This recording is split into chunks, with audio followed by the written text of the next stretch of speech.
তো আজকে আমরা দেখব পিএইচপি ভেরিয়েবল স্কোপ। তো আমি এটা ইচ্ছা করলে যখন আমি আপনাদেরকে ভেরিয়েবল দেখিয়েছিলাম, পিএইচপি ভেরিয়েবল, তখনই আমি দেখাতে পারতাম, কিন্তু এখানে কিছু বিষয় আছে যেগুলো আপনারা বুঝতেন না তখন দেখালে, যেমন ফাংশন কিভাবে তৈরি করতে হয়, ইউজার ডিফাইন্ড ফাংশন।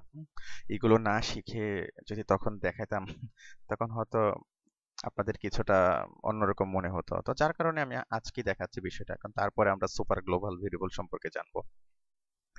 তা ভেরিয়েবল কি এটা অলরেডি আপনারা শিখেছেন। যেমন সাপোজ ধরুন আমি একটা ফাংশন তৈরি করলাম, হ্যাঁ, ফাংশন। ওকে। তো এই ফাংশনের মধ্যে আমরা প্রথমে কি করব, তার একটা নাম দেব। যেমন সাপোজ আমরা দিলাম যে টেস্ট ওয়ান, এর একটা ফাংশন দিলাম। ওকে।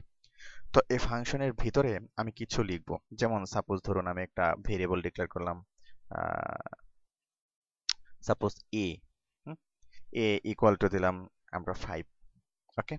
তারপর ভেরিয়েবল, আচ্ছা, তারপর ইকো করলাম ভেরিয়েবল এ। ওকে। তো এখন আমি এর ঠিক বাহিরে, হ্যাঁ, আমি এটাকে কল করলাম, ফাংশনটাকে টেস্ট ওয়ান, ফাংশনটাকে কল করলাম। তো কল করার পর সেভ দিলাম। সেভ দেওয়ার পর আমি এটাকে রিলোড দিলাম। দেখুন এখানে সে শো করছে কি 5। ওকে। এখন আমি আরেকটা ফাংশন তৈরি করলাম,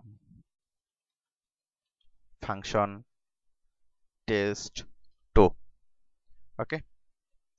তো এখানে আমি আরেকটা ভেরিয়েবল নিলাম, সাপোজ বি। তো বি ইকুয়াল টু আমি দিলাম সাপোজ 10। ওকে। তারপর বি কে ইকো করলাম বি। ওকে। বি কে ইকো করলাম। তো এখানে আমি একটা কাজ করি, এখানে ইকো করে আমি আপনাকে, এটা আমি সরাসরি কনকেট করে দেখাতে পারতাম। তো আমি ব্রেকটা দিয়ে নিলাম। ওকে। তো এখন এখানে এ ফাংশনের মধ্যে আমি একটা ভেরিয়েবল নিলাম এ, এবং এটাকে ইকো করলাম ওই ফাংশনের ভিতরে। ঠিক তেমনি ভাবে আমি আরেকটা ফাংশন নিলাম, ওই ফাংশনের মধ্যে আরেকটা ভেরিয়েবল নিলাম বি ইকুয়াল টু 10, এবং বিটাকে এখানে ইকো করলাম। তো তারপর আমি এখানে টেস্ট টু এই ফাংশনটাকে আমি কল করলাম। ওকে। সেভ দিলাম। তারপরে কি করলাম, আমি রিলোড দিলাম। এই যে 5 এবং কি 10। এখন আপনি চাচ্ছেন যে আপনি এইখানে এই ফাংশনের মধ্যে আপনি কি করলেন, একটা ভেরিয়েবল ডিক্লেয়ার করলেন। ঠিক এই ফাংশনের মধ্যে আপনি ওই এ ভেরিয়েবলটাকে ইকো করতে চাচ্ছেন। ওকে। আমি এখানে এটা উঠিয়ে দিয়ে আমি এটা দিলাম। ওকে। সেভ দিলাম। সেভ দিয়ে আমি এটাকে রিলোড দিলাম। রিলোড দেওয়ার পর আপনি এখানে দেখুন যে আনডিফাইন্ড ভেরিয়েবল একটা কি এরর দেখাচ্ছে কি এইখানে। হুম? কারণ হলো আপনি যে ফাংশনের মধ্যে ভেরিয়েবল ডিক্লেয়ার করবেন, ওই ভেরিয়েবলের স্কোপটা থাকবে ওই ফাংশনের মধ্যেই। আশা করি বিষয়টা বুঝতে পেরেছেন। তো যেমন ধরুন এখানে আমরা বি ডিক্লেয়ার করেছি, এখানে আপনাকে বি নিয়ে কাজ করতে হবে। অর্থাৎ যে ফাংশনের মধ্যে আপনি যে ভেরিয়েবল ডিক্লেয়ার করবেন, ঠিক এই ভেরিয়েবলগুলো নিয়ে কাজ করতে হবে ফাংশনের ভিতরে যদি আপনি করেন। এটাকে বলে লোকাল ভেরিয়েবল। ওকে।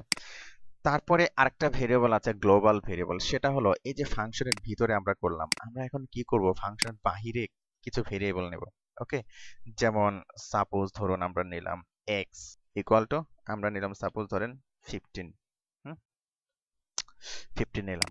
তো এই যে ফাংশনের বাহিরে, কোনো ফাংশনের বাহিরে যখন ভেরিয়েবল নেব, এই ভেরিয়েবল আপনি যে কোনো জায়গা থেকে আপনি অ্যাক্সেস করতে পারবেন। যেমন ধরুন আমি এখানে অ্যাক্সেস করলাম ইকো, আমি লিখলাম access from function test one. আমরা এটা লিখে দিলাম। লিখে দিয়ে সাপোজ আমি ভেরিয়েবলটা এখানে কনকেট করে দিলাম, এই যে এটা এখান থেকে আমি অ্যাক্সেস করছি। ওকে। তারপরে কি করলাম, আমরা আরেকটা ব্রেক দিয়ে নিলাম নিচে। ঠিক তেমনি ভাবে বি, এখান থেকে আমরা লিখলাম যে access from function two. Okay. Save দিলাম। সেভ দিয়ে আমি আবার রিলোড দিলাম।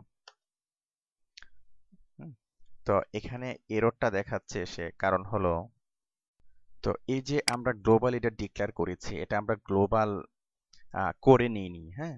তো আপনাদের মনে হতে পারে যে আমরা এরকম অন্যান্য প্রোগ্রামিং ল্যাঙ্গুয়েজে করে আসছি যে সরাসরি এখানে বসিয়ে দিলেই কাজ করার কথা, কিন্তু পিএইচপি আপার ভার্সনে আমরা দেখছি কি এখানে সে একটা এরর জেনারেট করছে। হ্যাঁ, তো যখন এরর জেনারেট করবে, হ্যাঁ, তো আপনি এখানে যে কাজটি করবেন, এই যে আমরা এক্সটা নিয়েছি, হ্যাঁ, এক্সটাকে জাস্ট আপনি এখানে গ্লোবাল কিওয়ার্ড দিয়ে আপনি এটাকে সূচিত করে দিবেন। হ্যাঁ, গ্লোবাল। ওকে, এরকম ভাবে আপনি কি এটাকে গ্লোবাল করে দিলেন। তারপরে এই ফাংশনের মধ্যেও আমরা কি এটাকে গ্লোবাল করে দেব। ওকে, সেভ দিলাম। তো এখন দেখবেন যে সে আর এররটি জেনারেট করবে না এবং সে কাজ করবে। এই যে দেখুন 15 15 access from function test two 15 access from function test on 15। আশা করি বিষয়টা বুঝতে পেরেছেন। তো এটা অন্যভাবে আপনি করতে পারেন, যেমন গ্লোবাল কিওয়ার্ড আছে আরেকটা, যেটা ইন্ডেক্স আকারে ভ্যালুটা ভেরিয়েবলটা থাকে, সেটা আমরা পরে দেখব। হ্যাঁ, তো লোকাল ভেরিয়েবল এবং গ্লোবাল ভেরিয়েবল সম্পর্কে আমরা জানলাম। হ্যাঁ, লোকাল ভেরিয়েবল কিভাবে আমরা ইউজ করব এবং কিভাবে অ্যাক্সেস করব সরাসরি। অর্থাৎ লোকাল ভেরিয়েবল গুলো হলো স্কোপ থাকে তার একটা ফাংশনের মধ্যে, আর গ্লোবাল ভেরিয়েবল গুলো যে কোনো জায়গা থেকে কি আপনি অ্যাক্সেস করতে পারছেন। তো একটা ফাংশনের মধ্যে ব্যবহার করতে গেলে আমরা দেখলাম যে পিএইচপি আপার ভার্সনে এটাকে গ্লোবাল করে নিতে হয়। হুম, ওকে, ফাইন। ধন্যবাদ। আমরা পরবর্তী পর্বে আমরা পিএইচপি গ্লোবাল ভেরিয়েবল নিয়ে আলোচনা করব।